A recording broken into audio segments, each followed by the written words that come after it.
¿Queréis comentar, por favor, y entramos en temas económicos ya?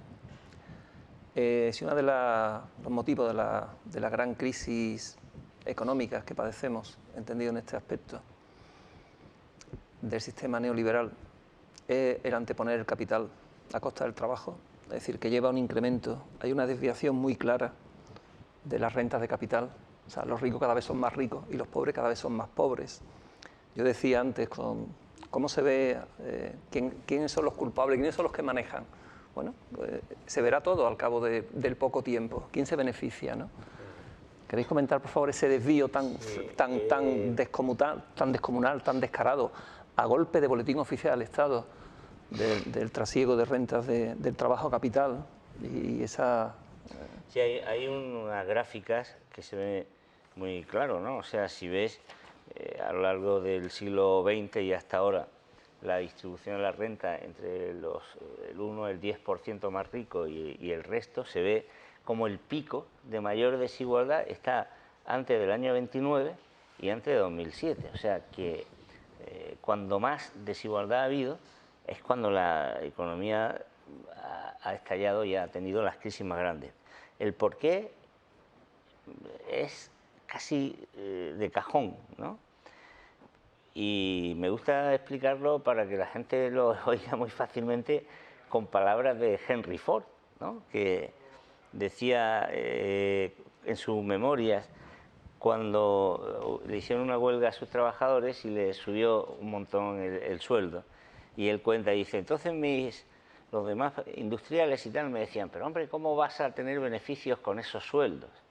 Y él le dijo, ¿y vosotros a quién le vais a vender las cosas que producís, ¿no? Claro, un capitalista genial se da cuenta de que lo que él decía, exactamente decía, los capitalistas del mundo somos insuficientes para comprar todo lo que estamos produciendo. Pero ¿cuál es el problema? Que si quieres tener más beneficios, más retribución del capital y por lo tanto hay salarios más bajos, pues efectivamente no hay lo que los economistas llamamos demanda y los mercados se vienen abajo. Y eso además es cíclico, hay que reactivar de nuevo y luego volverá a pasar lo mismo, ¿no? Lo bueno del asunto, bueno, lo bueno no, lo significativo es que efectivamente la mayor retribución del capital en contra del salario se produce, como tú bien has dicho, de una manera también teledirigida. Es decir, primero con el paro. O sea, el paro es lo que más favorece el aumento de la renta del capital, porque como decía Kalecki, un economista polaco muy interesante, en los años 30 del siglo pasado, claro, a los capitalistas les interesaría en realidad el pleno empleo, porque significaría que las máquinas de hacer billetes están a pleno rendimiento, pero decía él, entonces los trabajadores tendrían un poder político tan grande que no pondrían, decía él, en cuestión el orden jerárquico en la fábrica. Entonces crean artificialmente paro y de esa manera pueden imponer condiciones laborales más favorables. Y haciendo lo que han estado haciendo ahora, es decir, trabajo temporal, trabajo parcial, acabar con la más o menos seguridad en el trabajo, con la negociación colectiva, para que de esa manera aumente esa desigualdad. Ahora, el problema adicional es que eso en realidad había ocurrido siempre. La desigualdad entre el capital y el trabajo en una economía, digamos, capitalista, en donde los de arriba y los de abajo, por decirlo de una manera gráfica, tienen un poder de negociación muy diferente, es lógico, siempre ha sido lógico que tendiera hacia esa desigualdad. Y producía, pues sí, efectivamente crisis. Pero la singularidad de ahora es que esa concentración tan extraordinaria de renta en los grupos más altos, que es difícil que la gente se dé cuenta hasta qué punto es extraordinaria. Fijaros que en Estados Unidos el 1% más rico se queda con el 93% de incremento de la renta. Es que es tan bárbaro que cuesta trabajo decirlo y creerlo. Se queda con el 93%, el 1%. Entonces, claro, ¿qué ocurre? Pues que ese 1% que cada año se queda con el 93% del incremento de renta, ¿en qué lo gasta? O sea, es que ya ni más yates, ni más casas, ¿no? O sea, son ceros, ceros, ceros, ceros en cuentas corrientes que van, ¿dónde? A la especulación financiera, a un casino, que en realidad es nada. Y claro, eso genera un efecto adicional, porque significa que estamos viviendo en una economía absolutamente desbocada y que no tiene nada que ver con la realidad de las cosas, ¿no? Yo creo que sí. Recuerdo la cifra porque cuando daba clase de economía, a esta parte de la asignatura de economía política, que era cuando estudiábamos el PIB, el Producto Interior Bruto, y analizábamos la distribución funcional del PIB. Entonces yo lo llamaba el partido de baloncesto, para que los alumnos se quedaran mejor con la idea, ¿no?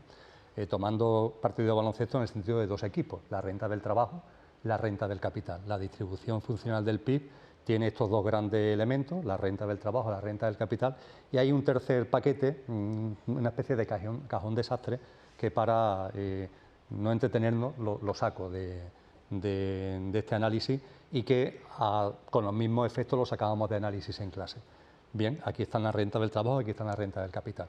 Cuando se inicia en España la transición democrática, ese partido de baloncesto hubiera terminado, de hecho terminó, 64-46 a favor de la renta del trabajo.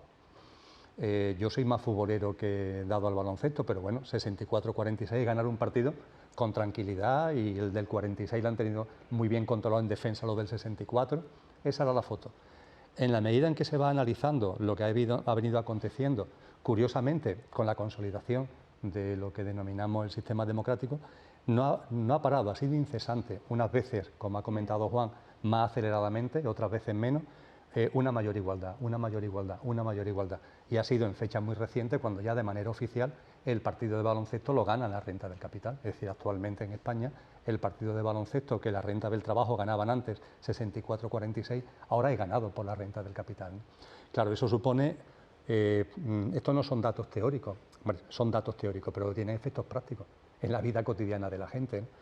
Y en paralelo, la cuestión que Juan ha abordado muy acertadamente, dice, bueno, vamos a ver, en una sociedad de consumo, que es la que se ha ido gestando en toda la segunda parte del siglo XX, fundamentalmente a partir de la Segunda Guerra Mundial, en una sociedad de consumo, yo si soy empresario, produzco bienes y servicios, y el secreto está en maximizar mi beneficio mediante la producción de cuanto más bienes y servicios mejor, al menor coste posible, vendiéndolo al mayor precio de venta posible.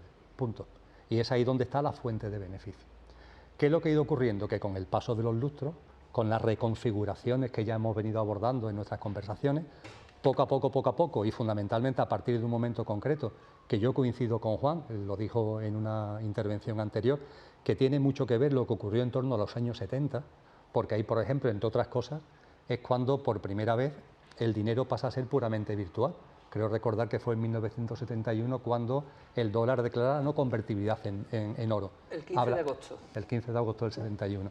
Hablaremos de ello seguro, ¿no?, cuando hablemos de la deuda, del papel del dinero. Sí. Pero es tremendo y es algo que los ciudadanos, muchos de ellos, siguen todavía sin conocer, que el dinero no tiene ningún soporte de garantía detrás.